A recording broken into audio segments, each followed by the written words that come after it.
చంద్రపురం అనే గ్రామంలో వెంకమ్మ అనే అత్త, అరుణ అనే కోడలుండేవాళ్ళు. వాళ్ళిద్దరూ అత్త కోడళ్ళలా కాకుండా స్నేహితుల్లా ఉండేవాళ్ళు. అన్ని విషయాలు మాట్లాడుకునేవాళ్ళు. అత్తయ్య, తొందరగా కానివ్వండి, ఇప్పటికే లేట్ అవుతుంది, మళ్ళీ ఆ మేస్త్రి కోప్పడతాడు. ఇదిగో వస్తున్నానే అని చెలగపార బొచ్చులు తీసుకుని బయటకొస్తుంది. వాళ్ళిద్దరూ తమ ఊరిని ఆనుకుని ఉన్న పట్టణంలో ఒక పెద్ద మేస్త్రి దగ్గర కూలీకి సిమెంట్ పని చేస్తుంటారు. ఎంత కష్టపడ్డా అతను 200 రూపాయల కూలి మాత్రమే ఇచ్చేవాడు. ఇద్దరు నడుచుకుంటూ పనికి వెళ్తూ ఉంటారు. అత్తమ్మ, ఈ మేస్త్రి మన చాకిరీని బాగా సొమ్ము చేసుకుంటున్నాడు, మనకి మాత్రం చాలని కూలి ఇస్తున్నాడు. ఏం చేద్దాం కోడలా, మన పరిస్థితి అలాంటిది. గట్టిగా మాట్లాడితే పని లేదంటాడు. అప్పుడు పూట గడవక పస్తులుండాల్సి వస్తుంది. పోనీ మనూళ్ళోనే ఏదైనా పని చేసుకుందామంటే ఇక్కడ ఏ పని సరిగ్గా దొరకదాయే. ఒకరోజు పనుంటే మరో రోజు ఖాళీగా ఉండాల్సి వస్తుంది.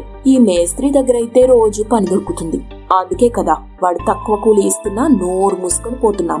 ఆ విషయం నాకు తెలుసులే గాని అత్తమ్మ, ఎన్నాళ్ళని ఇలా చాలని కూలీతో నాలుక రుచులని చంపుకొని బతకాలి? చాలా మంది ఇలా చూసిన వాళ్ళు అలా బాగుపడిపోతున్నారు. మన బతుకులు మాత్రం ఎక్కడ వేసిన గొంగడి అక్కడిలాగే ఉంటున్నాయి. ఆ మాటలు విన్న అత్త ఉస్సూరుమంటూ, ఏం చేద్దామే కోడలా, మన తల రాస్తుంది, దాన్ని మనం మార్చగలమా ఏంటి? ఎలాగైనా మన తలరాతని మనమే మార్చుకోవాలత్తమ్మా. నాకెందుకో ఆ సమయం దగ్గరలోనే ఉందనిపిస్తుంది. మనకు అంత అదృష్టం కూడా నానే. నిజంగా అంత అదృష్టం మనల్ని వెతుక్కుంటూ వస్తే నేను కాదంటానా చెప్పు? ఏ అదృష్టం మనల్ని వెతుక్కుంటూ రాదత్తమ్మా, మనమే దాన్ని వెతుక్కుంటూ వెళ్ళాలి. ఆ విధంగా మాట్లాడుకుంటూ పట్నం చేరుకుంటారు.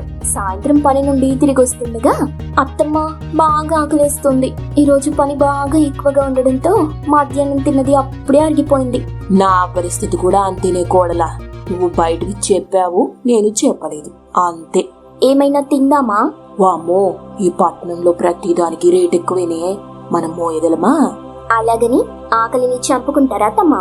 రోజు ఖర్చు పెడుతున్నామా ఏంటి? ఇవాళ ఒక్కరోజే కదా. సరేలే, అది నిజమే, పద అని దగ్గరలో ఉన్న ఒక ఫాస్ట్ ఫుడ్ సెంటర్ దగ్గరికి వెళ్తారు. బాబు, తినడానికి ఏమున్నాయి? అన్ని అయిపోయాయమ్మా, చికెన్ మంచూరియా ఒకటే ఉంది. సర్లే, అదేదో 2 ప్లేట్లు ఇవ్వు. అతడు చెరొక ప్లేట్ మంచూరియా తయారు చేసి వాళ్ళ ముందు పెట్టాడు. దాన్ని రుచి చూసిన అరుణ, ఆహా అత్తమ్మా, దీని రుచి అద్భుతంగా ఉంది, ఇంత రుచికరమైన ఆహారం నేనిప్పటి వరకు తినలేదు. అవునే, ఇది చాలా రుచిగా ఉంది, దీని పేరేంటో అన్నాడే అంటూ ఆ వ్యక్తిని పిలిచి, బాబు, ఈ వంటకం పేరేంటి అని మళ్ళీ అడిగింది. చికెన్ మంచూరియా అంటూ చెప్పాడు అతను. ఇద్దరూ తృప్తిగా తినేసి మళ్ళీ రోడ్డు బాట పడతారు. నడుచుకుంటూ వెళ్తుంటారు. అరుణ మనసు మాత్రం ఆ చికెన్ మంచూరియా మీదే ఉంది. అత్తయ్య, నాకు ఒక ఉపాయం తట్టింది. మన ఊళ్ళో మనం ఈ చికెన్ మంచూరియా వ్యాపారం ఎందుకు పెట్టకూడదు? మన ఊళ్ళో ఈ వ్యాపారం లేదు కదా, పైగా ఈ వ్యాపారం పెట్టడానికి పెద్దగా ఖర్చు చేయవలసింది కూడా ఏం లేదు. అవునే కోడలా, నీ ఆలోచన బాగానే ఉంది. ఎన్నాళ్ళని ఇలా కూలి చేసుకుని బతుకుతాం, కానీ మనకు చికెన్ మంచూరియా ఎలా చేయాలో తెలీదు కదే. అయితే ఈ రోజు ఆ ఫాస్ట్ ఫుడ్ సెంటర్ దగ్గరికి వెళ్లి చికెన్ మంచూరియా ఎలా తయారు చేస్తారో గమనిద్దాం అని ఇద్దరు ఫాస్ట్ ఫుడ్ సెంటర్ దగ్గరికి వెళ్లి ఒక పక్కగా నిలబడి చికెన్ మంచూరియా తయారు చేయడం గమనిస్తారు. కోడలా, నేను పట్టేశాను. ఆ చికెన్ మంచూరియా ఎలా తయారు చేయాలో తెలిసిపోయింది నాకు.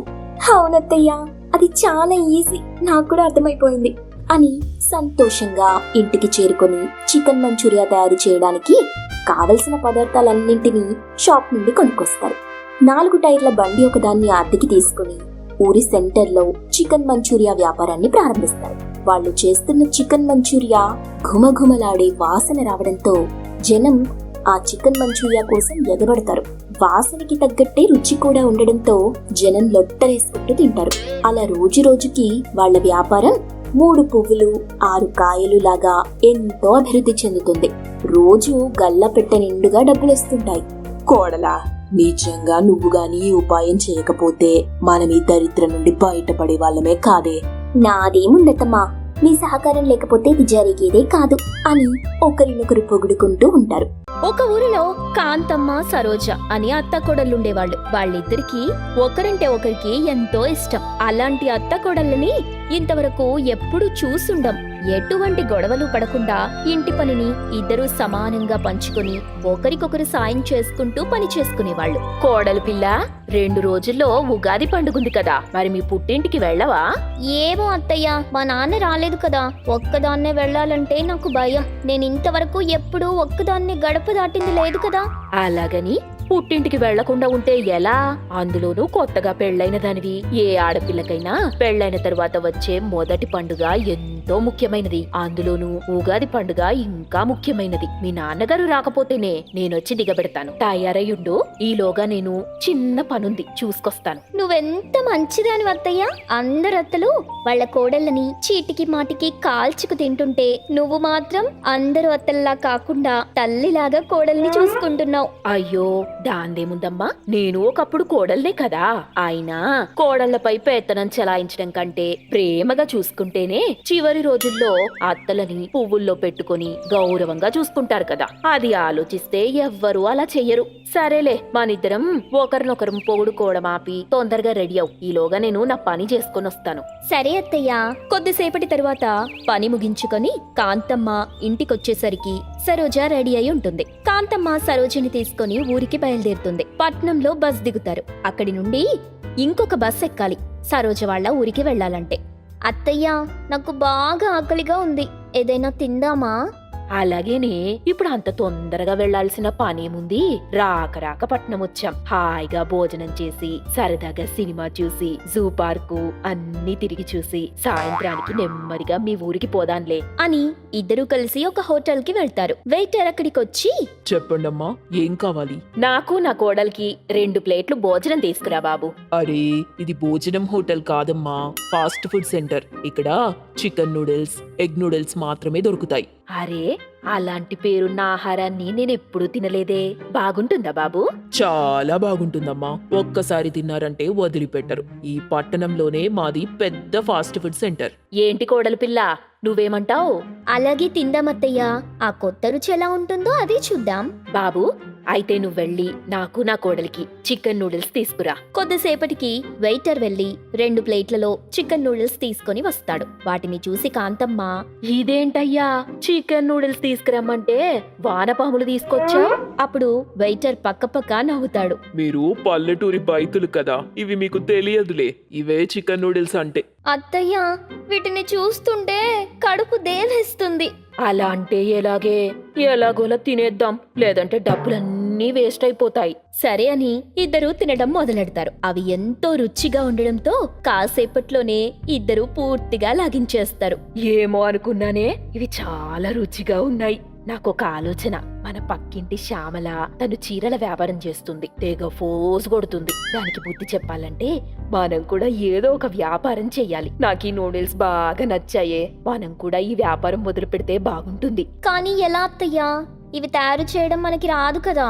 నేర్చుకోవడం ఎంతసేపే, ఒక్కసారి చూస్తే అలాగే పట్టేయగలను నేను. ఆ మాటలు విన్న వెయిటర్ పక్కున నవ్వుతాడు. ఏంటి జోక్ చేస్తున్నారా? నేనిక్కడ 5 ఏళ్లుగా పని చేస్తున్నా, నాకే ఇంతవరకు రాలేదు. ఈవిడ ఒక్కసారి చూడగానే పట్టేస్తుందంట. వీడిని ఎలాగైనా రెచ్చగొట్టి నూడిల్స్ తయారు చేయడం నేర్చుకోవాలి. సరే అయితే మీ వంట మాస్టర్ ని ఒకసారి అన్ని ఐటమ్స్ ఎలా చేయాలో నాకు చూపించమని చెప్పు, ఆ తర్వాత నేనే చేస్తాను. ఆ మాటలకి వంట మాస్టర్ ఇగో హర్ట్ అవుతుంది. సరే, చూపిస్తారా? మాస్టర్ గారు, ఒకవేళ ఈవిడ నిజంగానే నేర్చుకుంటుందేమో, అప్పుడు మన టేస్ట్ సీక్రెట్ బయటికి వెళ్ళిపోతుంది కదా. ఓరే పిచ్చోడా, ఇది నేర్చుకోవడానికి నాకే చాలా ఏళ్లు పట్టింది. అలాంటిది ఈవిడ ఒక్కసారి చూస్తే నేర్చుకోవడం అసాధ్యం రా, భయపడాల్సిన పనే లేదు అని అన్ని ఐటమ్స్ ని ఎలా చేయాలో వంట మాస్టర్ కాంతమ్మకి చూపించేస్తాడు. కాంతమ్మ అన్నింటినీ పరీక్షగా గమనిస్తుంది. అంతా చూసిన తరువాత, అయ్యో, ఇది చాలా కష్టంగా ఉందే, నేను చాలా సులువుగా నేర్చుకోవచ్చు అనుకున్నాను. ఇప్పటి వరకు మీరేం చూపించారో కూడా గుర్తులేదు. ఇవి చేయడం నిజంగానే నా వల్ల కాదు, ఒప్పుకుంటున్నాను, నన్ను క్షమించండి అని వాళ్ళు తిన్న వాటికి బిల్ పే చేసి సరోజిని తీసుకుని వెళ్లిపోతుంది. ఏరా వెయిటర్, చూసావా, మన దెబ్బకి మారు మాట్లాడకుండా వెళ్ళిపోయింది. మర్నాడు వాళ్ళ ఫాస్ట్ ఫుడ్ సెంటర్ ఎదురుగా మరొక ఫాస్ట్ ఫుడ్ సెంటర్ కొత్తగా కనిపించడంతో ఆశ్చర్యపోతారు. కాంతమ్మ నూడిల్స్ ని తయారు చేస్తూ ఉంటుంది. కోడలు వాటిని కస్టమర్స్ కి సర్వ్ చేస్తూ ఉంటుంది. ఆమెను చూసిన వెయిటర్, వంట మాస్టర్ ఇద్దరూ ఆశ్చర్యపోయారు. కాంతమ్మ ఫాస్ట్ ఫుడ్ సెంటర్ కి జనం గుంపులు గుంపులుగా వెళ్తుంటారు. ఆహా, ఇంత రుచికరమైన నూడిల్స్ ని నేను ఇప్పటి వరకు తినలేదు అని జనమందరూ లొట్టలు వేసుకుంటూ తింటూ వాళ్ళని అభినందిస్తూ ఉంటారు. మనం మోసపోయాన్రా వెయిటర్. నిజంగానే ఆవిడ సామాన్యమైనది కాదు. ఒక్క చూపుతోనే ఇట్టే పసిగట్టేసింది. అనవసరంగా బీరాలకు పోయి మన వ్యాపారాన్ని మనమే నాశనం చేసుకున్నాం అని వంట మాస్టర్ ఉస్సూరుమంటూ కస్టమర్లు లేక ఈగలు తోలుకుంటూ ఉంటారు. కాంతమ్మ వ్యాపారం 3 పువ్వులు 6 కాయలుగా అభివృద్ధి చెందుతూ వెళ్తూ ఉంటుంది.